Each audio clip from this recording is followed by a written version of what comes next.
এখানে দাঁড়িয়ে বললে ভোট না দিলে এলাকা থাকতে দিবে না। বলে তো ভোট কেন্দ্রে গেলে মানে ওখানে ঝামেলা হবে ভোট না দেওয়ার জন্য বলে। চট্টগ্রাম 10 আসনে জামায়াতের প্রার্থী মোহাম্মদ শামসুল জামান হেলালের সমর্থকদের বিরুদ্ধে হিন্দু সম্প্রদায়ের বাসিন্দাদের বাড়ি বাড়ি গিয়ে ভোট কেন্দ্রে না যাওয়ার জন্য ভয়ভীত দেখানোর অভিযোগ উঠেছে। এই অভিযোগের পরিপ্রেক্ষিতে ঘটনাস্থল পরিদর্শনে এবং স্থানীয় বক্তব্য জানতে এবার 10 আসনে হিন্দুস নিউজ।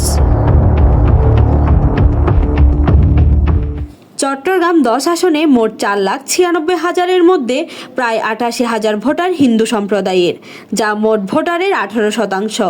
এত বড় একটা ভোট ব্যাংকে ভয়ভীতি দেখিয়ে নির্বাচন থেকে দূরে রাখার চেষ্টা করে আওয়ামী লীগের আমরা খালাস করে দেব, ভোট কেন্দ্রে ভোট হবে না এমন তথ্য চড়াচ্ছে। আমাদের বাসাও আসছে এরকম কথা, ওনারা আমাদেরকে বলতেছে ভোট কেন্দ্রে যাই এলাম মারামারি হবে, ওই দিন কোনো ভোট হবে না। তারপরে আমাদের আবার বিকাশ নাম্বার চাইছি, আইডি কার্ড চাইছি। ভোট কেন্দ্রে গেলে গন্ডগোল হবে, ভোট না দেওয়ার জন্য হিন্দুর বাড়ি বাড়ি দেয় বলতেছে, যেন ওরা ভোট কেন্দ্রে না আসতে। অনেকে তো ভীতু, ভয়ে ভোট দিতে আসতে পারবে না। এখন এই পাড়াটা যদি দেশের 10,000 মানুষ আছে, তো এই হিন্দুরা কি করবে সেটাই হলো প্রশ্ন। পরশুদিন কতগুলা মহিলা এসে এটা বলতে দেবে, মহিলাদেরকে বলতে দেবে কি বলে বুড়ো গন্ডগুলো জানি না, এটা বলতে দেবে। জামায়াত ভোটের মাঠে এক ধরনের আধিপত্য বিস্তার তৈরি করতে চেয়েছে, এমন অভিযোগ স্পষ্টভাবে সামনে আসছে। জামায়াতে ইসলামী মুসলিম ভোটারদের কাছে ধর্মীয় আবেগকে পুঁজি করে ভোট চাওয়ার নামে জান্নাতের টিকিট বিক্রি করছেন। হিন্দু সম্প্রদায়ের কাছে সে কৌশল কাজে লাগছে না বলে তাদের উপর চাপ সৃষ্টি করা হচ্ছে।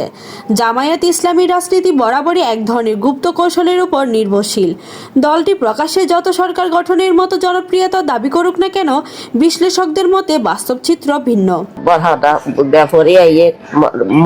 মাছ দিতে দুটো লোক এসে বলছে যে আমাদেরকে ধমকা দিচ্ছে যে আমাকে ভোট কেন্দ্রে ওখানে না যাওয়ার জন্য।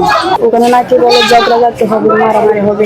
এখন আমরা হিন্দুরা বা মানলেও যে দলই করি আমরা তো সবই নির্যাতিত হইতেছি। এখানে দাঁড়িয়ে বললে ভোট না দিলে এলাকা থাকতে দিবে না। কে বলছে? মহিলার জামাতের কয়েকজন কর্মী আসছিল 2-3 দিন আগে।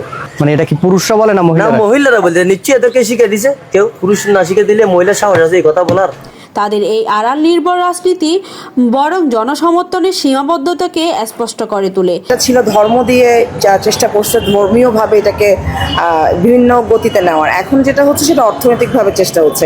বিগত সরকারের সময়গুলোতে যেরকম ভয়ের কারণে মানুষ ভোট কেন্দ্রে যায়নি, ওরা ভাবতেছে এবারও যদি এটা করা যায়। সবকিছু মিলে জামাত মানসিকভাবে একটা টর্চার তৈরি করতেছে জনসমাবেশ। News desk, Hindus news.